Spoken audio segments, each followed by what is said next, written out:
morning. Today we're going to be in Job again, 39, I'm sorry, 38, 39, and the beginning of 40. I think just a couple verses in chapter 40. But back in Job, got probably another week in Job.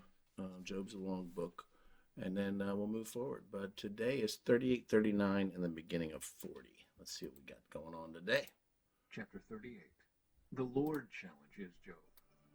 Then the Lord answered Job from the whirlwind. Who is this that questions my wisdom with such ignorant words?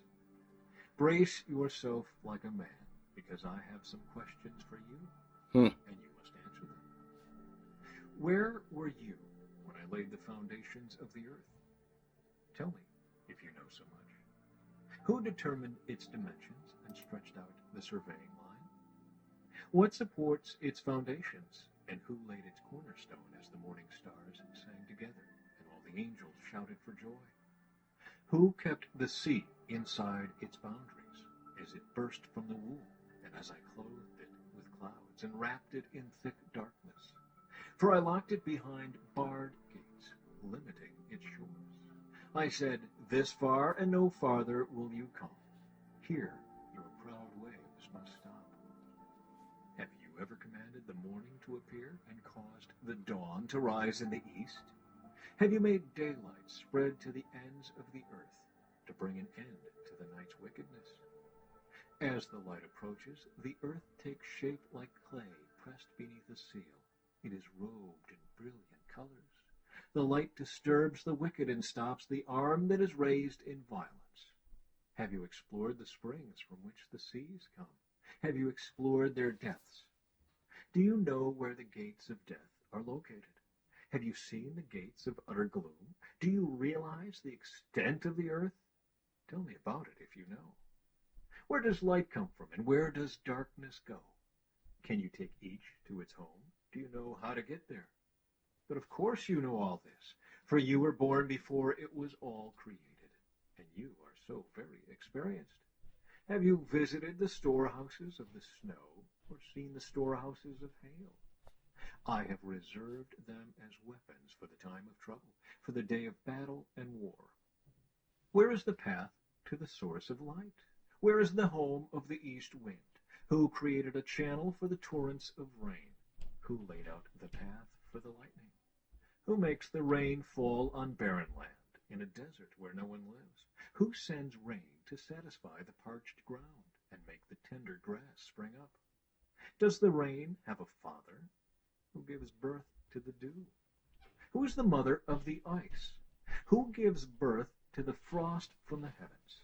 For the water turns to ice as hard as rock, and the surface of the water freezes. Can you direct the movement of the stars, binding the cluster of the Pleiades, or loosening the cords of Orion?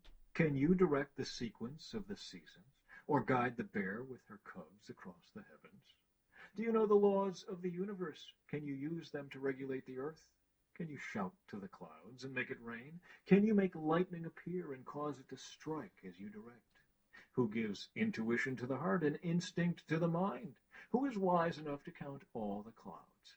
Who can tilt the water jars of heaven when the parched ground is dry and the soil has hardened into clods?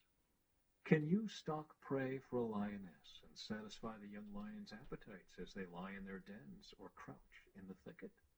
Who provides food for the ravens when their young cry out to God and wander about in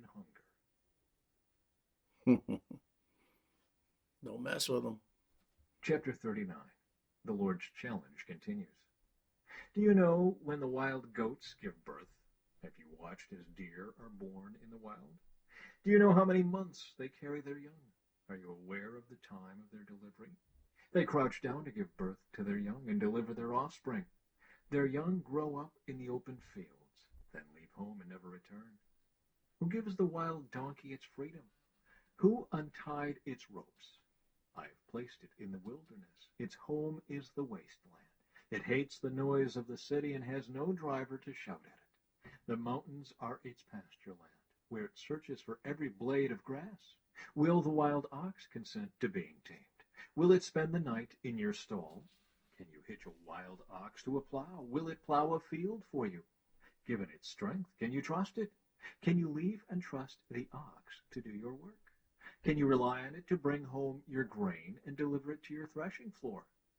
The ostrich flaps her wings grandly, but they are no match for the feathers of the stork. She lays her eggs on top of the earth, letting them be warmed in the dust. She doesn't worry that a foot might crush them or a wild animal might destroy them. She is harsh toward her young, as if they were not her own. She doesn't care if they die. For God has deprived her of wisdom. He has given her no understanding. But whenever she jumps up to run, she passes the swiftest horse with its rider. Have you given the horse its strength, or clothed its neck with a flowing mane? Did you give it the ability to leap like a locust? Its majestic snorting is terrifying. It paws the earth and rejoices in its strength when it charges out to battle. It laughs at fear and is unafraid. It does not run from the sword. The arrows rattle against it, and the spear and javelin flash. It paws the ground fiercely and rushes forward into battle when the ram's horn blows. It snorts at the sound of the horn. It senses the battle in the distance. It quivers at the captain's commands and the noise of battle. Is it your wisdom that makes the hawk soar and spread its wings toward the south? Is it at your command that the eagle rises to the heights to make its nest? It lives on the cliffs, making its home on a distant rocky crag. From there it hunts its prey, keeping watch with piercing eyes. Its young gulp down blood. Where there's a carcass, there you'll find it.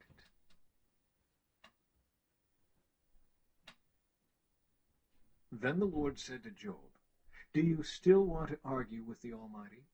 You are God's critic, but do you have the answers?" Job responds to the Lord.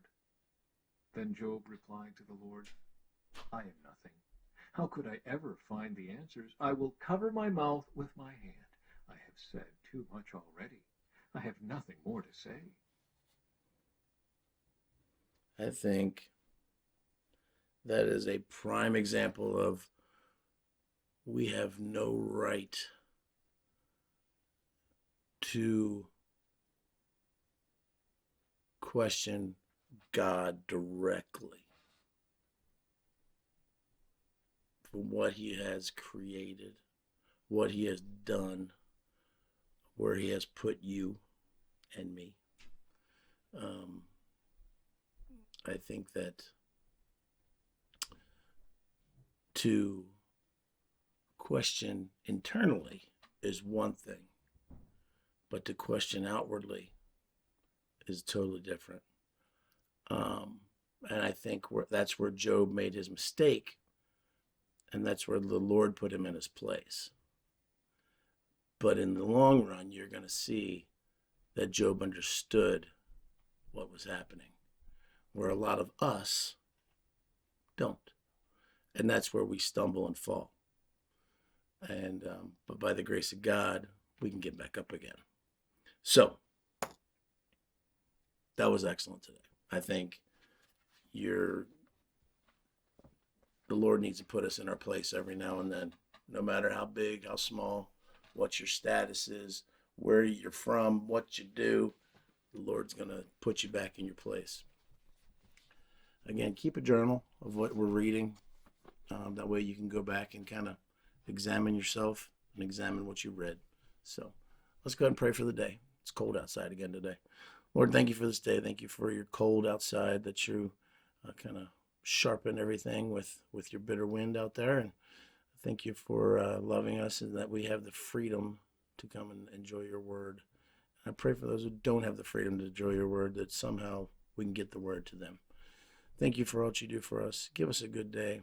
Pray that we honor you with everything we do, and that we can come back tomorrow and get back into your word, most likely into Job again. Thank you. In your name, amen. Hey, we'll see you tomorrow. Have a great day.